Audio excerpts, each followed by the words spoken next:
May tanim din po akong ampalaya dito sa harap ng bahay. Yan nga lang palipas na. Kaya tatanggalin ko na ho ito, papalitan ko ng bago. May mga nakuha pa ako mga ilang sariwang talbos saka mga dahon para hindi naman masayang, ihahalo ko na lang naman sa akin lulutuing gulay. Nag-ihaw po ako ng dalag at tinira ko yung kanyang ulo at saka buntot para nga dito pansahog ko sa aking lulutuin. Pinalatan ko lang po ito ng bagoong at saka nilagyan ko ng madaming luya. Sasamahan ko naman ang gusto ko po dito, yung talong maliliit lang. Sige.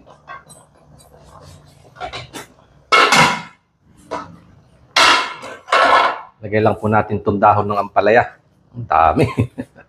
Dito lang po ako nagluto sa loob, pero tatawid pa rin ako sa likod. Mas masarap po kasi kumain doon, mahangin. Kaya ito, naghandala ako ng bahaw. Maraming salamat po, Lord, sa panibagong araw, panibagong biyaya. Paspasan po ito, pasagan ng magsilbi lakas sa aking patawan. In Jesus' name, Amen.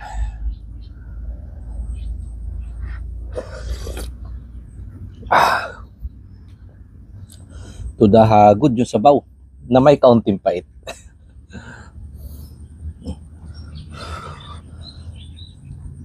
Bagoong po na may sili sa kalamansi.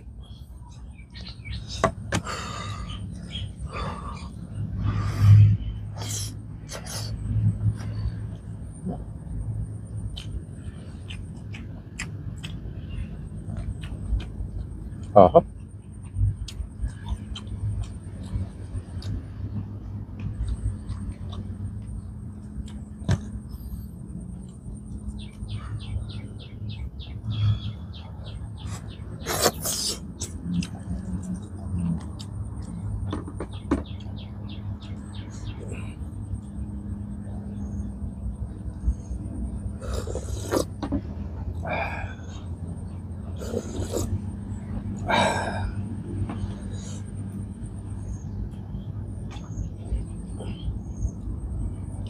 Ibaba ko na ho para mahiwalay sa sabaw.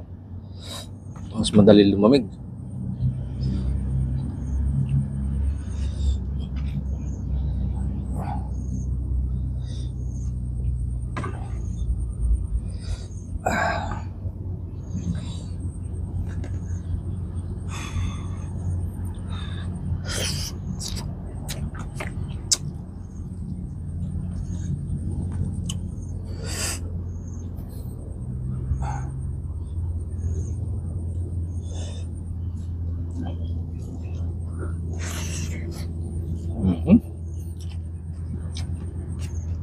Daan na ho kayo, kaya na po tayo.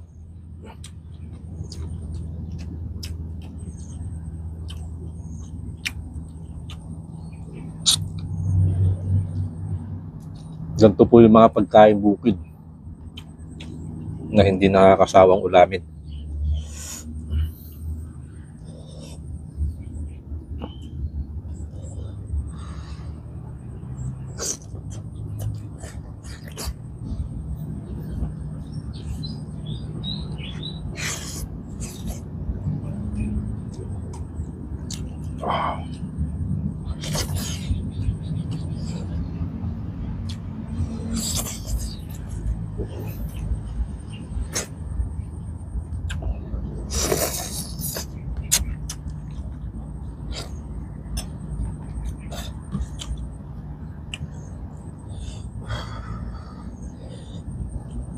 Hindi ko na ho tinatanggalan ng laman loob sa kahasang pa nag-iihaw na ako ng ganito.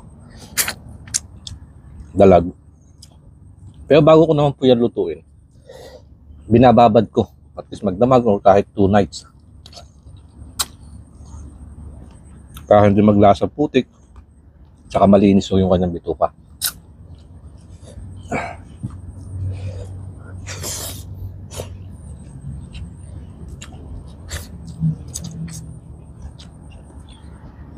Andyan ho kasi yung mga parte masarap sipsipin. Matinik. Saka yung mga mabuto naman.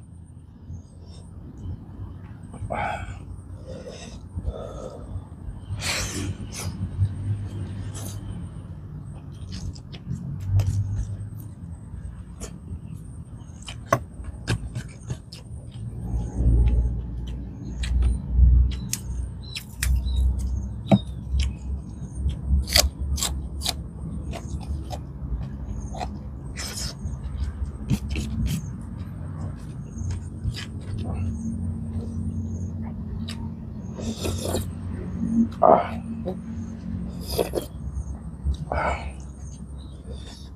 Talagang masabi mong to the hagod, mayang.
Naalala ko tuloy.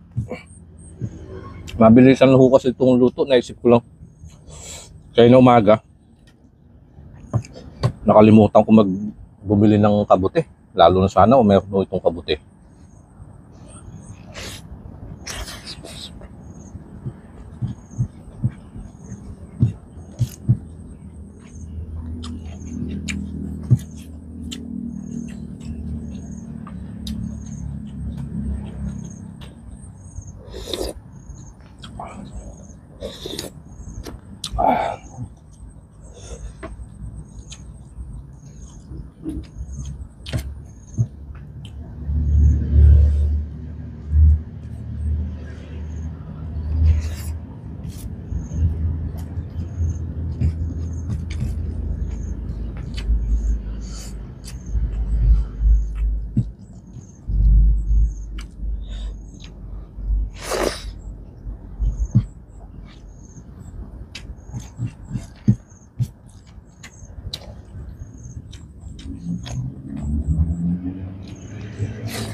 Ayos po.